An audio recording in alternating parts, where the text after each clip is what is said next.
Good morning, everyone. Thank you for joining us today. I'm Governor John Carney, and we're here this morning for our fiscal year 2023 budget presentation. We do this every year. Normally, it's a press conference in person. Today, we're coming to you live streaming for purposes of being safe from COVID-19. Just at the top, I'd like to thank everybody for really leaning into mitigation efforts over the last several weeks. We're seeing positive developments, particularly at our hospitals. The hospital numbers are down and headed in the right direction, as are the number of positive cases and the percent positive on the testing. So thank you for your vigilance there. Thank you for putting your masks back on indoors. It really makes a difference and helps us with frankly, our budget by strengthening our economy, enabling businesses to get back to full speed, workers to go back to work in person,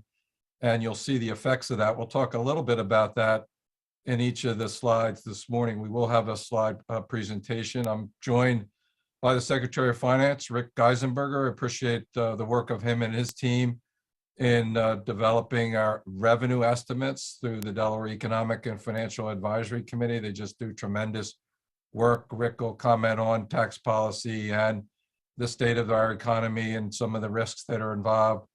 Saran Cade is our director of the Office of Management and Budget. Thanks to his team and all the budget folks and cabinet secretaries in each of the agencies. Saran's going to really elaborate on some of the detail behind the presentation. I'm going to hit some of the highlights here at the beginning and as we move through. We also welcome Cheryl today, who's our sign language expert for the deaf and hard of hearing. Thank you, Cheryl, for being with us as well. You'll see today, you'll hear from us some of the things that I've talked about over the last 4 years in terms of being disciplined and responsible in our budgeting and looking to the future to make sure that increases that we're including in this budget or the prior year budgets are sustainable in the long term. We get our revenue estimates from the Delaware Economic and Financial Advisory Commission and build our budget based on that. The discipline is really imposed by an executive order that I signed early on in the administration, and we've modified since, which really puts additional discipline into the budgeting process and ties our operating budget spending increase to a target, a benchmark, we refer to it, that is established by DFAC. And so that's what guides us. It enables us to ride through the revenue ups and downs, and we'll show a slide that demonstrates that. It has enabled us to get through the downturn in revenues that we experienced as a result of the shutdowns of COVID-19, businesses not being operational. We lost a lot of revenue, as did many states. We were able to get through that without tax increases on the other end, service cuts or cuts in employees. And we're really positioned well now with strong reserves and the ability to do some improvements, particularly focused on our state employees and workers as we compete with the private sector for new employees to fill vacancies that we have. That is the biggest challenge that I hear from business owners across our state. We are experiencing it in state government as well.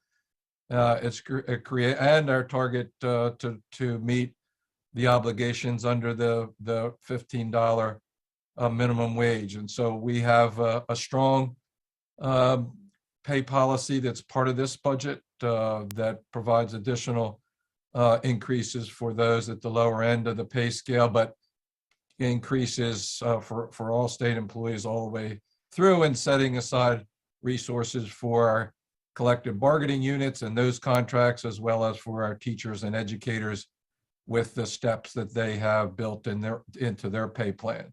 So this is going to be a continued focus of ours over the next couple of years to improve our ability as a state government to be able to provide the services that are so necessary, particularly those that we've learned over the last 2 years are so critically important to keep our communities safe, to keep all of you safe during the situation in the pandemic. One of the other really important things going on is the the federal resources that we've received, and we'll highlight those in a minute. They've enabled us to respond to COVID-19, to support businesses, to make available testing, vaccinations, protection of workers and families across our state, with special focus on making sure more vulnerable populations were able to support our hospitals and frontline healthcare workers, as well as long-term care facilities and the vulnerable Delawareans that live in those facilities.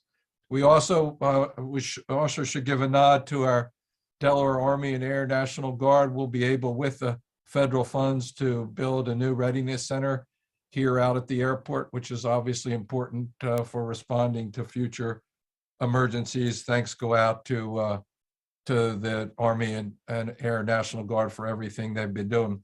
Also, a special thanks and recognition to Senator Carper, Senator Coons, Congresswoman Blunt Rochester, and of course, our President Biden, with the approval of the federal funding, both the CARES Act funding that enabled us to respond to COVID, the ARPA funding, which is enabling us to invest in facilities challenges brought on by COVID, and then the Bipartisan Infrastructure Bill, which is a historic opportunity to meet transportation needs, large infrastructure projects across our state, including such things as broadband installation in the middle part of our state, county in Sussex County. All those federal funds will enable us to really accelerate our economic growth, job creation as we move out of the pandemic situation. And obviously we're already seeing that, and it'll enable us to make investments in important state facilities like the Home for the Chronically Ill there in Smyrna. So let's go to the slide presentation. The first slide, of course, we've received historic federal assistance and resources to fight COVID and to respond to it and strengthen our economy. It really comes in three large buckets. The CARES Act funding, which was just short of $100 million. $1 billion. There's the CARES Act. All that money for COVID relief and response. Our Economic Security Act supporting workers and businesses. The American Rescue Plan Act, again, was our resources coming to states and local governments to help accelerate and strengthen the economy out of COVID. And then the bipartisan infrastructure law that we talked about. So let's look at the big buckets in each of these areas. First, in the CARES Act funding, we have just over $200 million that went into replenish the unemployment trust fund, and $200 million that was relief for small businesses. So both of those buckets really went to strengthen small business, to support small businesses, because without replenishing the unemployment trust fund, those funds would have to be replaced with a tax on small business at a time when they can least afford it. As I talk to business owners across our state, particularly those in those industries and sectors hardest hit, these resources, these federal resources, enabled them to stay in business, and that's critically important. About $200 million of the CARES Act funding went to our testing, contact tracing, and COVID response through public health. And then another $140 million went to child care assistance to keep our child care facilities open and running during the shutdowns that were necessary to respond to COVID-19. The American Rescue Plan Act, better known as ARPA, here are the big buckets. Again, $355 million for statewide technology and capital upgrades. I mentioned the Home for the Chronically Ill, HVAC improvements in our correctional facilities and state buildings, an opportunity to build a new lab for both our natural resources folks and for public health. Lots of important technology projects that enable us to respond and provide better services to the public.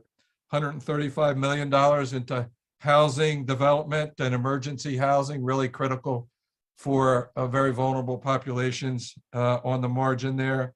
And then I mentioned, as was the case with the CARES Act, $121 million to support our hospitals and healthcare facilities. Another 112 million for community recovery fund, capital projects for community service organizations. We have a whole list of applications for that and decisions being made on how to allocate those resources. Each of these buckets, there are tight criteria from the federal legislation that direct the kind of allocation that we can make here. With also we've announced 41 million for the University of Delaware, 33 million for each Delaware Tech and Delaware State University, again, facilities that are necessary for responses to COVID pandemic outbreaks, and then another $100 million for COVID response and 50 million for workforce development.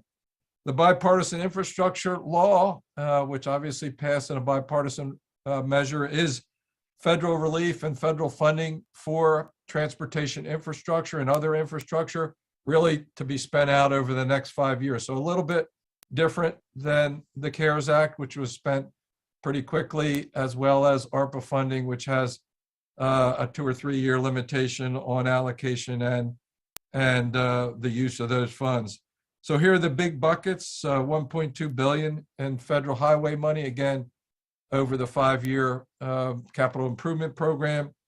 A really historic opportunity to make improvements and address clean water challenges up and down our state, with $355 million for water and wastewater projects. Again, many of these, if not most of these projects, are in the lower part of our state, and longstanding problems with clean water down in Sussex and Kent County.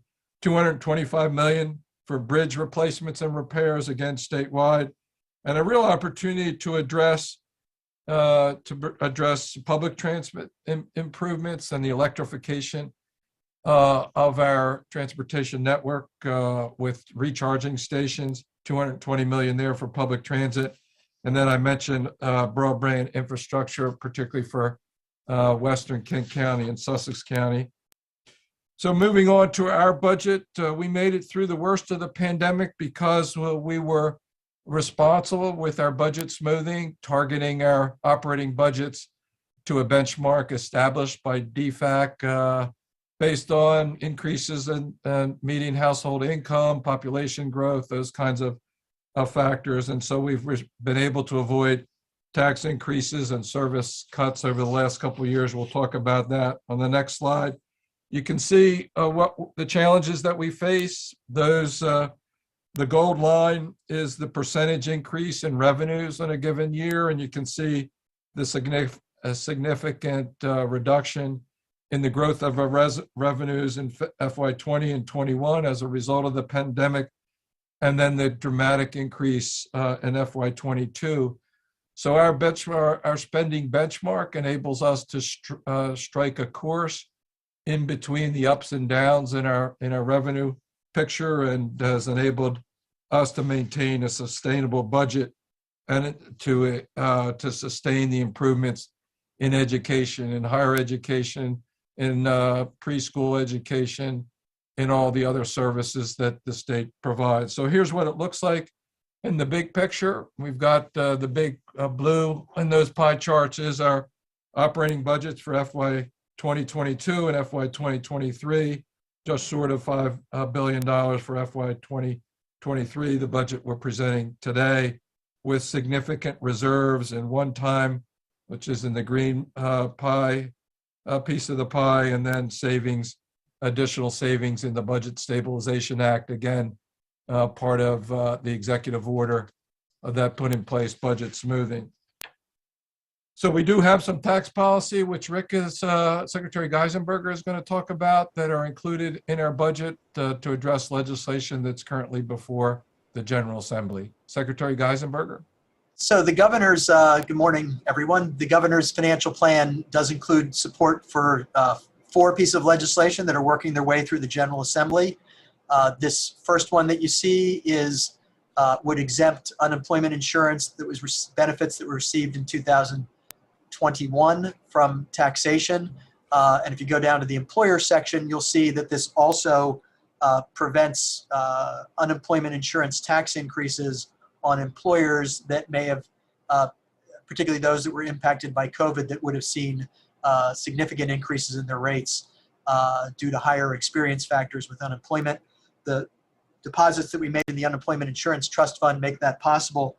It will also save new employers, because we've had such high unemployment rates in 2020 and 2021 from paying higher premiums. That bill, and we thank the General Assembly, is House Bill 285. It's already passed the House in January, and the Senate's going to consider that bill this afternoon. So we thank the members of the General Assembly for moving so quickly to get that enacted. The other three bills, the first one would double the volunteer firefighter tax credit from $500 to $1,000.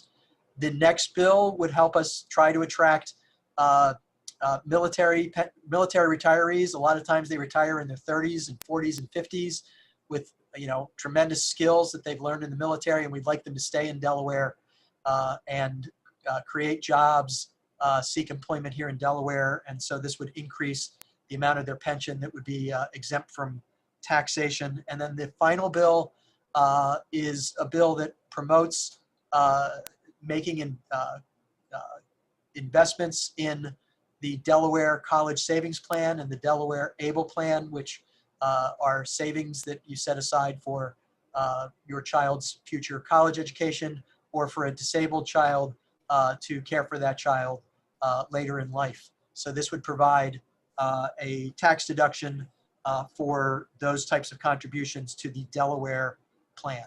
So thank you. Thank you very much, Rick, for going through the tax cuts, tax policy that's included in this budget. Again, responsive to legislation that's already before the General Assembly. Next slide shows the top line budget numbers. Again, an operating budget that's 4.6% operating budget growth, a little bit higher than the benchmark, really to meet the challenges that we're facing with higher pay increases for state employees, with the competition that we have with the private sector, and really, I guess, every employer in our state driving up wages to meet the limited supply of workers and the importance of services that we provide. Grant and aid there at $57 million. Our bond and capital improvements plan, I think the second largest capital program in the state history, just second only to last year, with almost $600 million of cash to the bond bill. Again, consistent with our budget smoothing executive order, and then putting additional money into the budget stabilization reserve, in addition to the rainy day fund, just to have an additional cushion there, given the uncertainty as we move forward. So our budget highlights and priorities continue to be the same.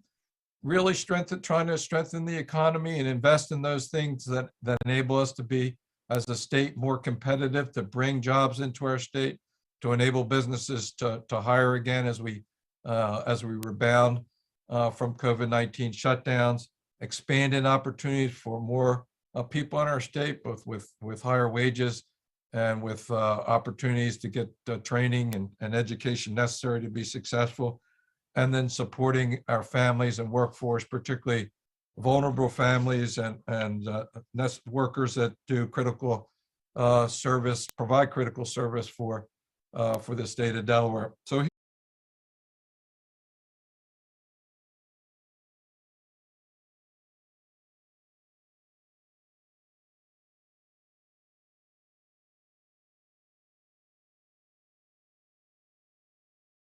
anticipated revenues. Obviously, this budget appropriates much less than that, targeted towards the DFAC benchmark.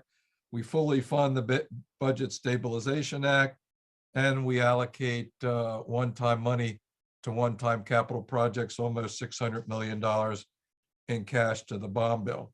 So Director Cade's going to go over the highlights for the budget, and then I'll come back and talk a little bit about some of the priorities, the big spending priorities that address critical needs across our state. Director Cade. Thank you, Governor. This budget, as the governor mentioned previously, focuses very heavily on compensation and pay policy and pay equity for state employees. Also includes significant pay increases for childcare workers and folks who are kind of on the front lines providing services throughout our state. This budget, you'll see, will increase opportunity funding investments for low-income and English language learners, consistent with the governor's objective throughout the past 5 years. Continues investments in clean water, economic development, and fulfills a commitment to new school construction in all 3 counties. Completes funding to support secure and modern spaces for our Kent and Sussex County courthouses as we move toward fully funding those 2 projects.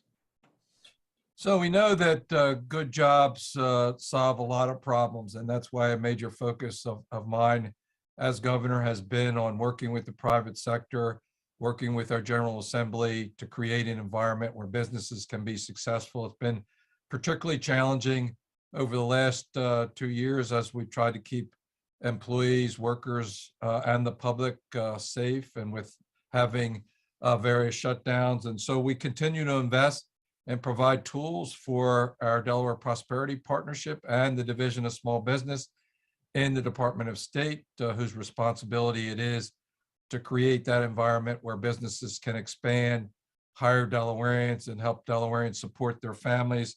Here are the big buckets: $60 million overall for economic development, the strategic fund, $30 million. We have 2 funds that the legislature helped us create: the Site Readiness Fund and the Transportation Infrastructure Fund, which enable us to respond to proposals that businesses have, either to expand here an existing business, and we've had some real successes like Insight and Prelude Therapeutics, enabling them to grow here in Delaware and create jobs and add employment to their businesses and facilities here in our state, as well as bringing new employers to our state, like Wuxi ST Pharmaceuticals and their big pharmaceutical manufacturing facility plan for the Middletown area.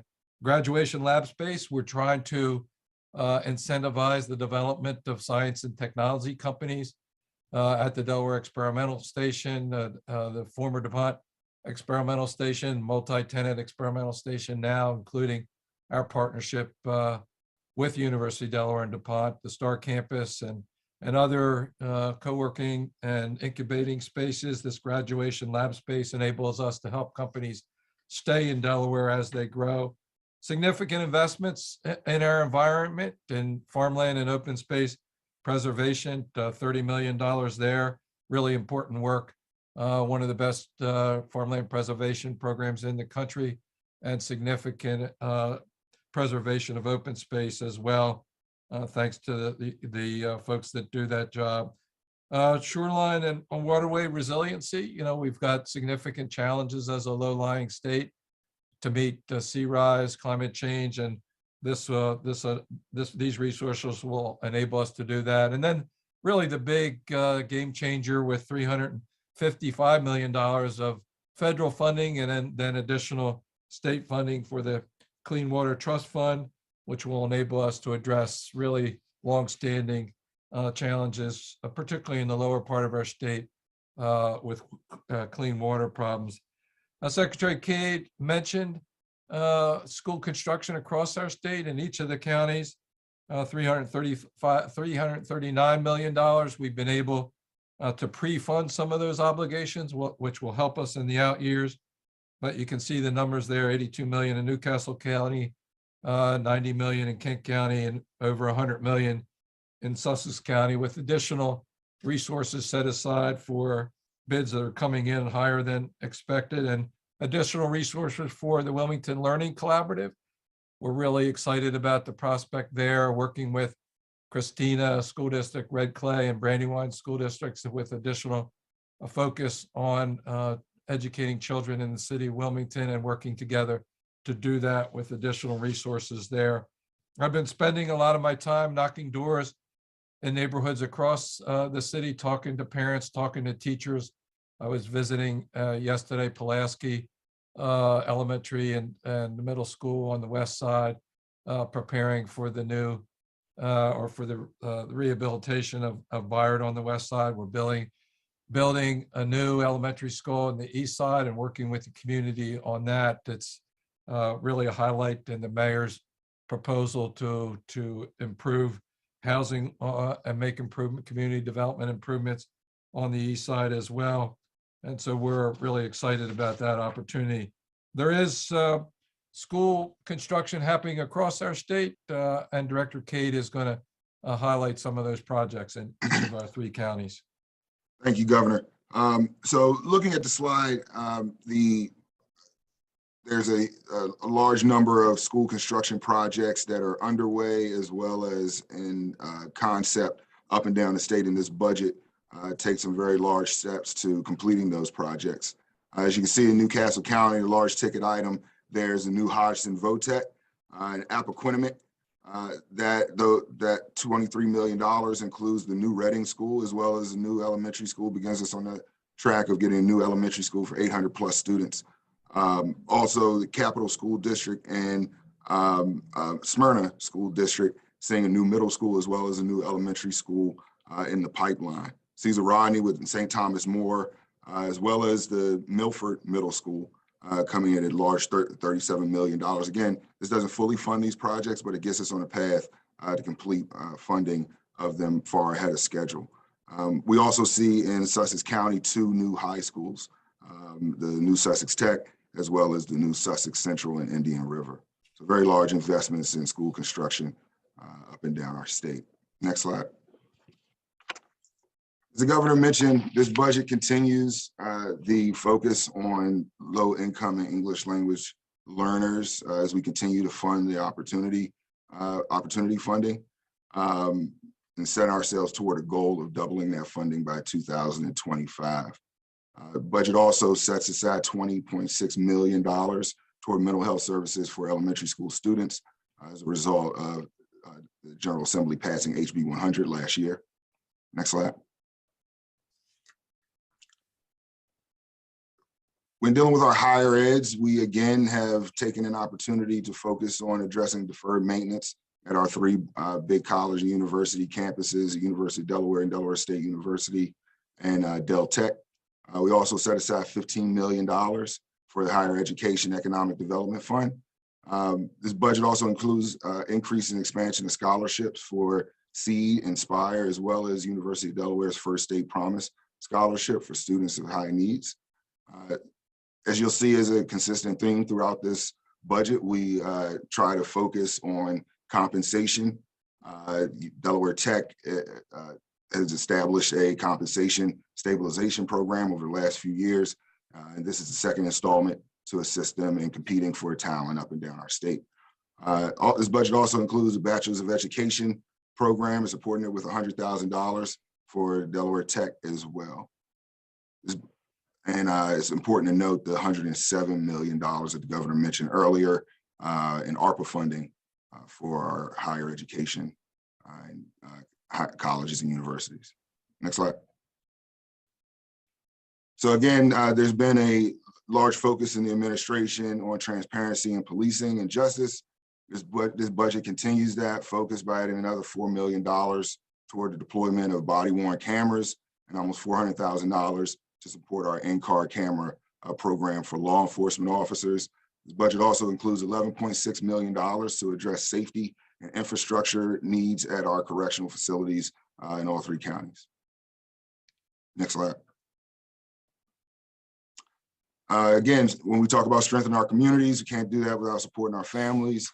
This budget includes $1.4 million to support extended postpartum Medicaid coverage. This budget expands the development of therapeutic foster care programs up and down our state to address juveniles with increased need. This budget also includes the expansion of the CHIP program for just under $1 million, as well as $3.7 million to increase the support of expungement programs as a result of legislation that's passed over the last few years. We also see, again, standing in alignment with our focus on therapeutic foster care, the expansions of our crisis bed units in Kent and Sussex County. Next slide. We again focus on our healthcare workers, constantly in competition throughout our region for high quality healthcare workers, and supporting our healthcare provider state loan program puts us in a better space in being able to compete. This budget makes permanent the mental health services loan forgiveness program for Delaware State University, as well as University of Delaware, for individuals who are graduating with degrees in mental health and psychology and other mental health services. This budget also, again, staying in a consistent theme of focusing on supporting workers and trying to increase wages. This budget focuses $11.5 million to increase the support for childcare providers, as well as workers who have been on the front lines of this pandemic, supporting our children. Yeah, so one of the biggest priorities of the budget this year is worker compensation and improving our ability to attract workers to our state. We have a lot of vacancies in each agency. Each one of the cabinet secretaries I talked to, I know the schools struggle to hire teachers. I was in a school just yesterday where they had significant vacancies. This is going to be a focus of ours, not just in this budget, but I'm sure in the next couple of years as well, as we try to move folks to increase and improve the pay scale for state workers, address educational pay as well. We have the focus the last couple of years has been on focusing on those in pay grade 1, those at the lowest end of the pay scale, and actually having pay policy that is more a lump sum, say $1,000 for each employee, as opposed to a percentage increase. This year, we take a little bit different approach in raising and improving the pay scale itself. And so you have large increases at the bottom of the pay scale, larger increases than we've been able to do at the middle of the pay scale, and all the way through to the top, trying to provide additional resources to compete with the private sector. This is going to be a focus of ours. We've got pay increases that range from a high at the very bottom of 9% to 2% at the top, and with an average there more than we've been able to do the last couple of years. We are still continuing on the pace to hit the $15 minimum wage that was established by the legislature for the private sector here in our state, and we're making steady progress there. Not quite there yet, but getting there. And we have a one-time bonus for state retirees, obviously funding negotiated contracts with those that we bargain with collectively, and fully fund the pay scales and provide 2% for our educators. Saran, you want to talk more about that, or move on to the other capital slides there? We're gonna move on to the capital slides. So just in summation, we'll go over some top line numbers. $305 million, as we mentioned, for school construction as we improve schools for Delaware students and keep up with population growth. Governor mentioned before, continued focus on small business and infrastructure and economic development and providing opportunity. The strategic fund helps us in doing that, so we recommend another $30 million for that. Next slide.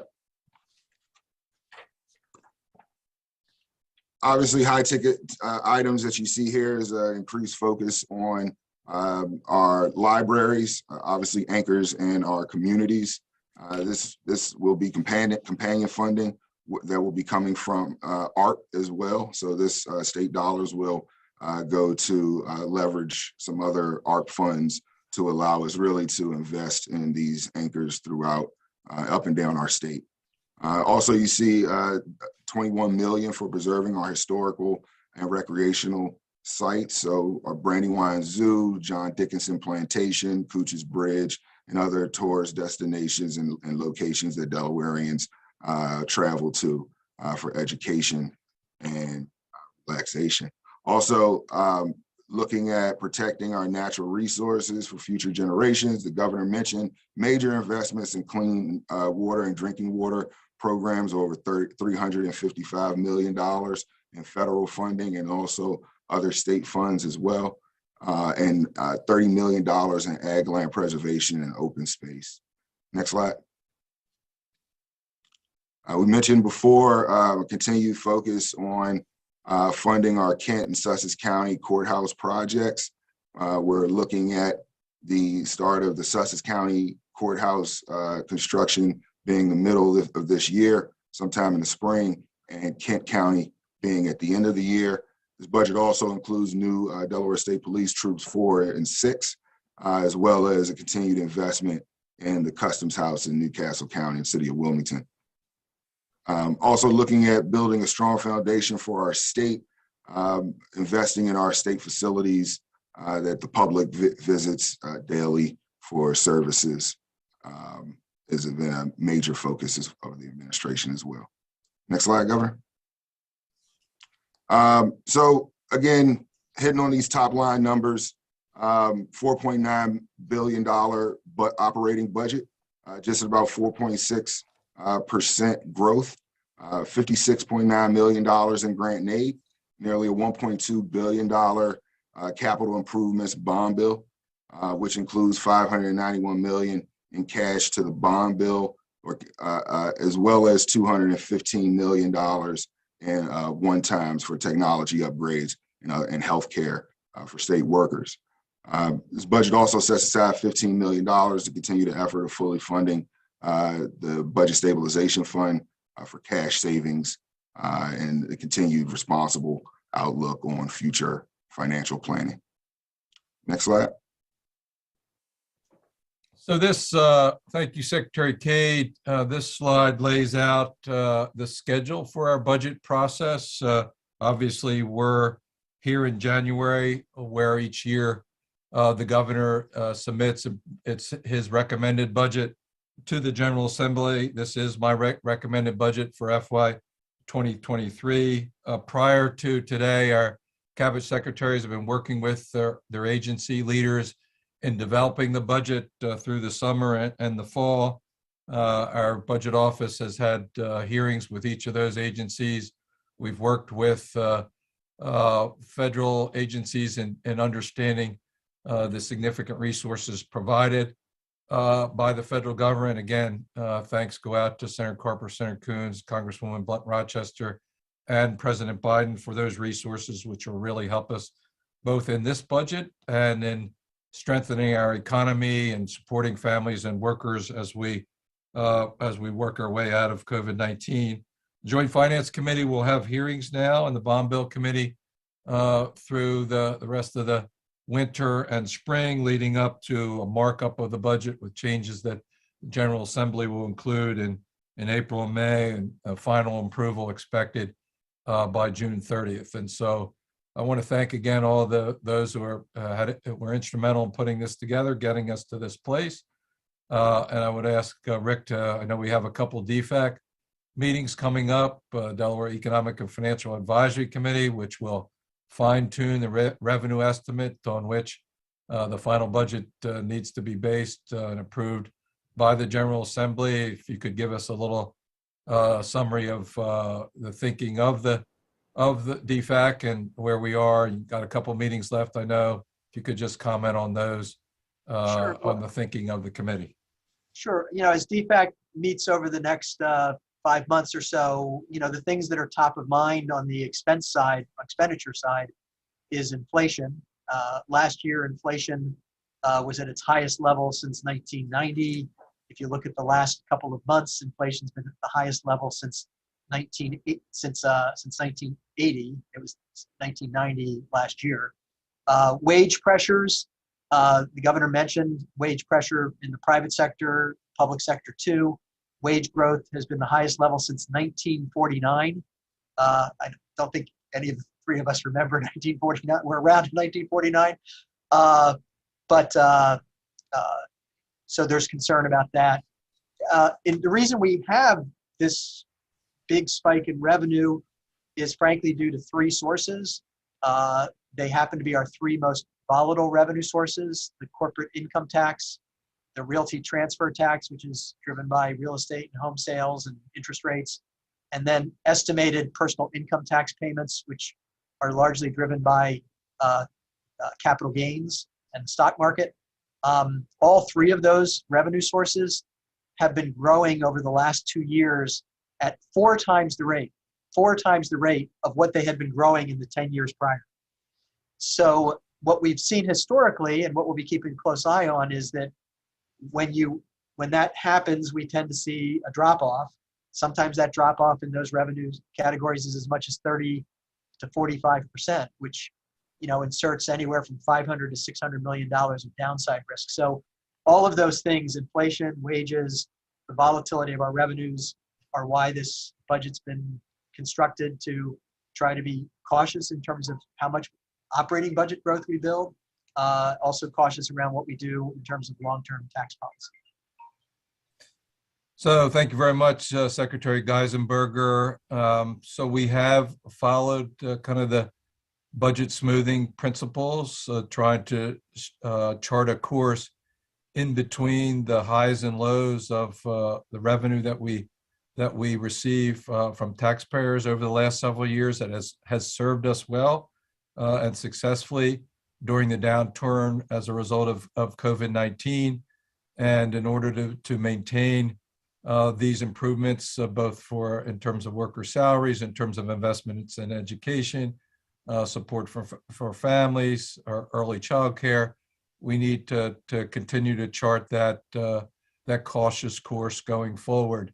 There is significant downside risk, as Rick mentioned, on the order of $250 to $500 million, and so we're going to continue to be responsible with this proposal, working with the General Assembly. We appreciate their cooperation over the last couple of years in adopting these principles, which will serve Delaware taxpayers well, both today and in the future, and enable us to make the kinds of investments necessary so our children can be successful in school, grow up to be successful in life, so we can have a strong and growing economy that supports all Delawareans, and that we can address the needs of vulnerable populations across our state. So just finally, thanks once again to Director Cade and his team at OMB, Secretary Geisenberger and his team establishing the revenue estimates, everybody involved in the preparation of this budget. And we look forward to working with you, the public, and responding to questions and concerns, as well as to the General Assembly, who make the final decisions on the disposition of this budget. So thank you for joining us today, and we look forward to the approval of the FY 2023 budget at the end of June.